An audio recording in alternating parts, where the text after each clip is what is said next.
আসসালামু আলাইকুম রহমতুল্লাহ। প্রিয় দর্শক, কেমন আছেন? আশা করি ভালো আছেন। প্রিয় দর্শক, শিক্ষার্থীদের দেওয়া টাকা 7 কর্মদিবসের মধ্যে অবসর কল্যাণে জমার তাগিদ। বেসরকারি শিক্ষা প্রতিষ্ঠানে শিক্ষকদের অবসর সুবিধা কল্যাণ তহবিল ভর্তির সময় শিক্ষার্থীদের দেওয়া টাকা জমা দিতে ফের তাগাদা দিয়েছে মাধ্যমিক ও উচ্চশিক্ষা অধিদপ্তর। এ নিয়ে এবছর অন্তত 4 বার তাগাদা দিল অধিদপ্তর। সর্বশেষ গত বৃহস্পতিবার মাধ্যমিক ও উচ্চশিক্ষা অধিদপ্তর ফের নির্দেশনা জারি করে চিঠি দিয়েছে। এই চিঠিতে এবার 7 কর্মদিবসের মধ্যে ব্যাংক টাকা জমা দিয়ে হিসাব বিবরণী ডিডিদেরকে মাউসি অধিদপ্তরে পাঠাতে বলা হয়েছে। এর আগে 2022 খ্রিস্টাব্দে শিক্ষকদের অবসর সুবিধা ও কল্যাণ তহবিল ঘাটতি মোকাবেলায় শিক্ষার্থীদের কাছ থেকে টাকা নেওয়ার নীতিগত সিদ্ধান্ত নেওয়া হয়। পরে এই কার্যক্রম শুরু হয়। সর্বশেষ চলতি বছরের 10ই জানুয়ারি ভর্তির সময় শিক্ষার্থীদের দেওয়া টাকা জমার নির্দেশনা দেওয়া হয়। তাতে বলা হয়, অধিদপ্তর থেকে পাঠানো ব্যাংক হিসাব নম্বর সব শিক্ষা প্রতিষ্ঠান এই সংগৃহীত টাকা জমা দেবে। কিন্তু এখন পর্যন্ত এর সুফল মেলেনি।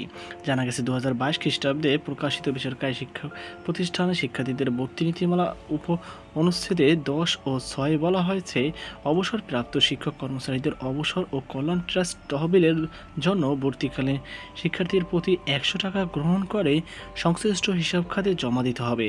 এখানে 70 টাকা অবসর এবং 30 টাকা কল্যাণ তহবিলের হিসাব খাতে জমা দিতে হবে।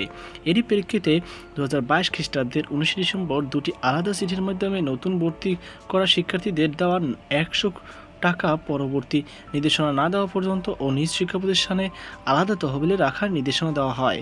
পরবর্তীতে আবার 2023 খ্রিস্টাব্দের ডিসেম্বর ও চলতি বছরের 10ই জানুয়ারি আরও দুটি চিঠির মাধ্যমে মাউসি অধিদপ্তর থেকে পাঠানো নির্ধারিত ব্যাংক হিসাব নম্বরে টাকা জমা দিয়ে সেই তথ্য সংশ্লিষ্ট জেলা শিক্ষা অফিসারদের অধিদপ্তরে পাঠাতে বলা হয়। তবে কিছু জেলা থেকে ছাড়া অধিকাংশ জেলা থেকে তথ্য এখনও জমা হয়নি।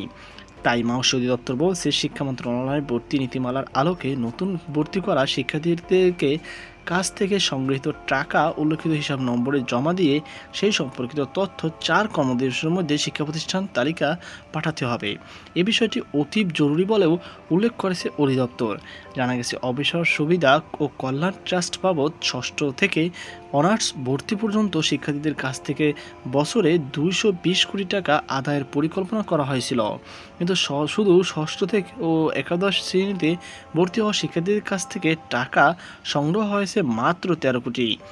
অন্যান্য শ্রেণী থেকে টাকা আদায় শুরু করা যায়নি।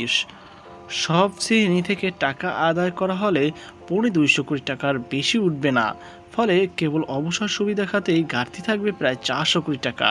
এদিকে এমপিও থেকে প্রতি মাসে কেটে নেওয়া 10% টাকা, সে টাকার হিসাব না পেয়েও অসন্তুষ্ট শিক্ষকরা।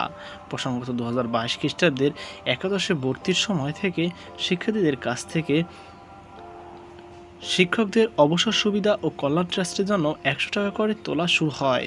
2023 খ্রিস্টাব্দের স্কুলে ভর্তির সময় তোলা হয়েছে 100 টাকা। তো প্রিয় দর্শক, আশা করি আপনারা বুঝতে পেরেছেন। তো এই ছিল আমার সর্বশেষ আপডেট।